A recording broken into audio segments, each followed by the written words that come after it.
1,5 milliard de musulmans mais qui ne parlent pas d'une voix. J'en vois beaucoup qui regardent, mais bien très peu qui voient. J'en vois beaucoup qui entendent, mais bien très peu qui écoutent. Alliance unique dans le haqq, des aveux de toute à route. Quelques frappes, quelques clics, c'est devenu rituel. Habituel de passer plus de temps dans le virtuel. Aimer, commenter, partager, voilà donc le duel. Nos émotions deviennent biaisées, notre perception conflictuelle. On a nous-mêmes placé nos vies, nos personnes sous tutelle. Dis-moi à quel moment la réalité de la vie se situe-t-elle?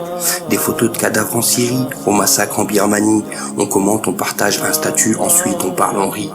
On passe des Rohingyas meurtris au salaire de Thierry Henry. Croit-on vraiment que c'est derrière un écran qu'on arrête les tueries? Autant des CLF, dis-moi, est-ce qu'ils rigoleraient autant quand on voit l'humiliation subie sous les bombes de l'OTAN? On est une drôle de nation, sous la contamination de l'égoïsme, domination qui dépasse l'imagination. Mais que quelqu'un se décide, des signes de la fin des temps se dessinent. Le meilleur exemple, c'est voir comment les musulmans se dessinent. Beaucoup de nos frères rêvent de paix, mais la plupart n'y goûtent pas. Qu'ils soient afghans, tchétchènes, rohingyas ou de la bande de Gaza. Certains voudraient qu'on se taise face au mal de ces tyrans, prétextant que ça ne fait pas partie de l'éthique du musulman. Ne sois ni oppresseur, ni opprimé. Telles sont les paroles venant de la bouche de notre bien-aimé. Que la paix d'Allah soit sur lui, ses compagnons et sa famille. Qu'auraient-ils tous fait à notre place constatant toute cette infamie?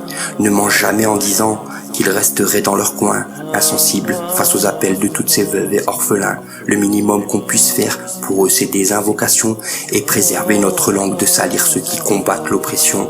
J'ai l'impression qu'on est devenu schizo à force de vivre ici.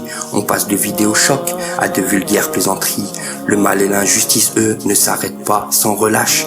On fait un petit don et on continue nos vies de petits lâches. On rassure nos personnes avec des articles, on se croit héros, pensant qu'on arrête les soldats du mal avec des gemmes et des euros.